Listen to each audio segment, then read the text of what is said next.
Al-Ja'fari, the so-called Independent Commission of Inquiry on the Violations of Human Rights in Syria, is biased and was founded for a hidden agenda. Units of the Syrian Arab Army and armed forces continue to strike terrorist hideouts in several areas across the country, killing numbers of them and destroying their weapons. Russia, the Syrian Arab Army is the real force combating terrorism, and Washington's training of gunmen in Turkey is suspicious.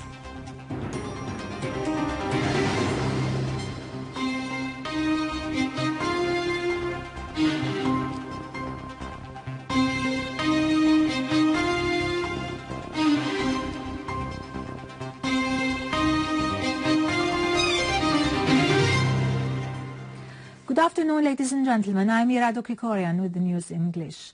Syria's permanent envoy to the UN, Bashar al-Ja'fari, said the Syrian government has always expressed reservation on the work of the so-called Independent Commission of Inquiry on Syria, which was formed by the Human Rights Council. Following an informal meeting held by Security Council with members of the so-called Independent Commission of Inquiry on the Violations of Human Rights in Syria, al-Ja'fari said at a press statement that this commission is biased and was founded for political purposes and a hidden agenda, which serves those who support terrorism in Syria. He said the informal meeting was held outside Security Council, thus it only represents the opinions of those who talked, pointing out that the commission has never visited Syria, and it depended on testimonies of some persons who live outside Syria, particularly those who live in camps of Turkey, Jordan and Lebanon. Al-Ja'fari added that the Commission carries out policies and opinions of some dominating sides in the Human Rights Council and Security Council in order to distort the image of the Syrian government, who has prepared a book of 500 pages which includes information about the foreign terrorists who were killed in Syria during a month, mainly October of 2013. The Syrian government, as you know, has always expressed its reservation vis-à-vis the work and undertakings of this so-called commission established by the Council on Human Rights. The Syrian government did so because from the beginning we said that this commission was established for political purposes, to serve a hidden agenda of the handlers and masters of the terrorists who are targeting Syria the government, Syria the country, and Syria the people. This commission has been biased from the beginning. It didn't visit Syria.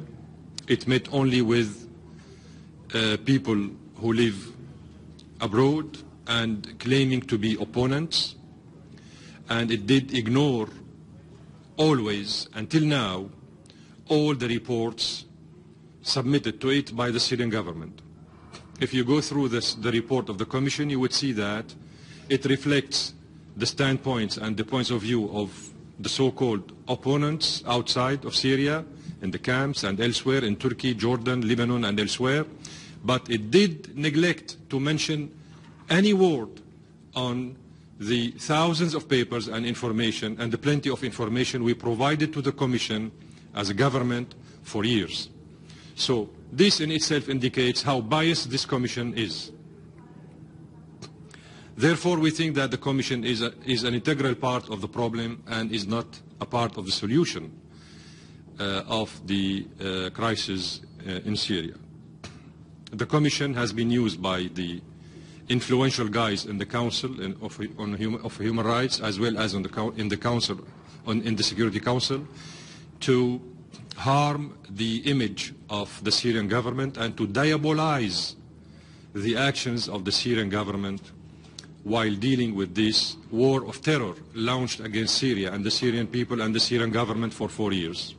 This is a book, an unusual book, 500 pages, elaborated by the Syrian authorities on the foreign terrorists killed in Syria in the month of October 2013. 1 month, 2013, October. Foreign terrorists, only foreigners, coming from the same guys who are supposed to represent the Security Council and the Council on Human Rights. with photos, names, nationalities. These are some of them maybe were used as witnesses by this commission against the Syrian government. Many of them came from Jordan, who assumes the chairmanship of the Council on Human Rights, as you know. Many of them came from Saudi Arabia, from Libya, Tunisia, Pakistan, Afghanistan, Australia, USA, Britain, France, Belgium, England, Germany, Italy. Who else? Qatar, United Arab Emirates, Kuwait, Kyrgyzstan, Lithuania, Burkina Faso, Nigeria, Egypt, Palestinians, by coincidence, Lebanese, Canada. These are the Syrian opposition. These people, these foreigners, are the Syrian opposition that the Americans call moderate Syrian opposition. They are Australian, but they are moderate Syrian opposition. You like it, you dislike it, this is how the Americans present it. So these are Syrian legitimate opposition, democratic opposition, peaceful opposition. They may be Pakistanis, but they are Syrian opposition. Russia expressed doubts about the agreement recently signed between Washington and Ankara concerning training of the so-called moderate Syrian opposition on the Turkish territories. The spokesman for the Russian Foreign Minister, Alexander Lukashevich, said that despite making public statements on the necessity of settling the crisis in Syria politically, in reality the US and its allies are pressing ahead with their policy of supporting those who want to achieve their objectives in Syria by force, regardless of the huge number of victims and the suffering of civilians.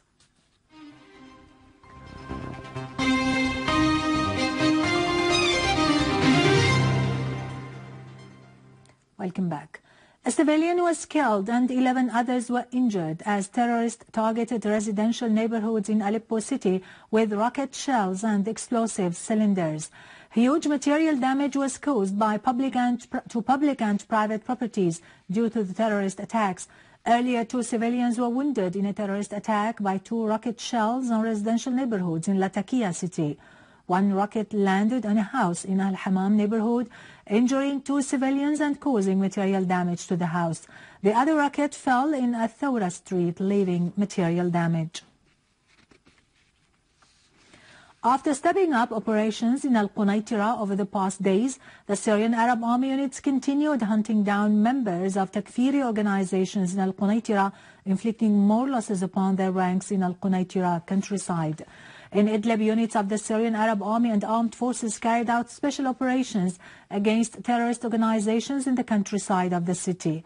A Syrian Arab Army unit targeted and directly hit dens of terrorists in Taftanaz in northeastern Idlib, leaving many of them dead, in addition to inflicting losses on them in equipment. Another Syrian Arab Army unit killed a number of terrorists and injured many others in Al-Yaqubiyya village in Jisr al-Shughur. Military operations continued in Abu Duhur area to hunt down the fleeing members of Jabhat al-Nusra terrorist organization in the surrounding villages and towns. In Aleppo, terrorist Ramadan al-Daghestani, one of the leaders of al-Nusra Front, was killed in Al-Mallah farms in the northern countryside of the city. A Syrian Arab Army unit raised a gathering of terrorists in Attila area, southwest of Palmyra, in the countryside of Homs city. A military source said that many terrorists were killed and others were wounded during the operation. More members of Takfiri terrorist organizations were killed in the Syrian Arab Army's strikes on their gatherings in the villages of Unq al-Hawa and Msherfe al-Shamaliya in the eastern countryside of Homs. In Hama countryside, the Syrian Arab Army unit targeted a terrorist gathering in Al-Latamina village, causing the death and wounding of many terrorists. Syrian Arab Army units managed to seize control over Al-Danaja village, which constitutes a strategic point through which the Syrian Arab Army can target the terrorists who try to infiltrate in the city. The operation was preceded by killing large numbers of terrorists in Til al-Fatima in southeastern Damascus countryside.